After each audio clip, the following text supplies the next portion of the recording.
David Maxfield has put the Garmin R10 through its paces more than most. And in this video, he tells me exactly what's good and what's not so good about this budget launch monitor. If I asked you what are the best three things about the Garmin R10, what would you say? Definitely price. I think that what the Garmin R10 has done, which kind of shook up the golf world the most, was that it gave the average Joe or the home user the opportunity to have a portable launch monitor either in their garage or they can take it down to the range that really is portable. I mean, like SkyTrack is there, but it's not something that you're going to really want to be lugging around down to the range. And the same with GS3 and all those kind of things. I know that guys do it, but for the average home user, I think the price point that it hit, it gave just about everybody the opportunity to own one in their home. So definitely that. The accuracy of the data would be the next thing. So it's one thing being able to have a Garmin R10, but then to also make the data accurate is incredibly important. And I think the introduction of the RCT balls was a massive win for Garmin because it definitely enhanced that experience for a lot of people.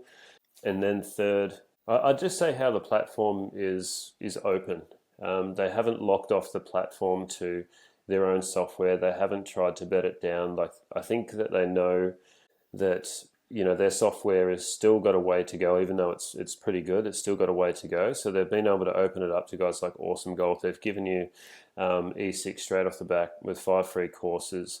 I know a lot of guys use GS Pro, even though it's not an approved app. They haven't stopped it.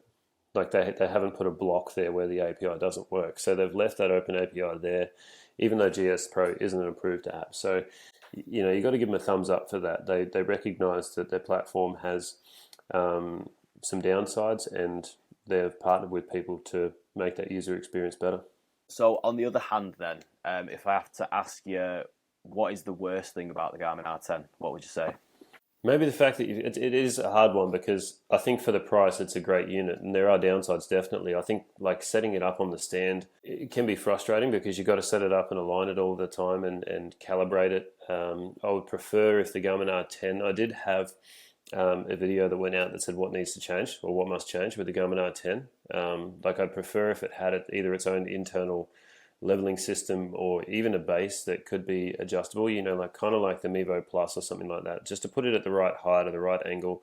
Then not only that, I'd like to see Wi-Fi introduced into the unit as a direct connection for Wi-Fi, because it would just be better to be able to do that if you're on, you know, a driving range with an iPad, as opposed to having to tether your phone if you don't have like a SIM card that goes into your iPad. Then I think see, Home to Hero is really cheap. Like I could say that Home to Hero could be improved quite a lot, but then for its price point, it's so cheap that, I mean, I think you kind of get what you pay for at the same time. Hit that like button if you've got value from this video. And for more expert advice from David Maxfield, subscribe to the Handicap Golf channel and then watch this video that's on the screen right now.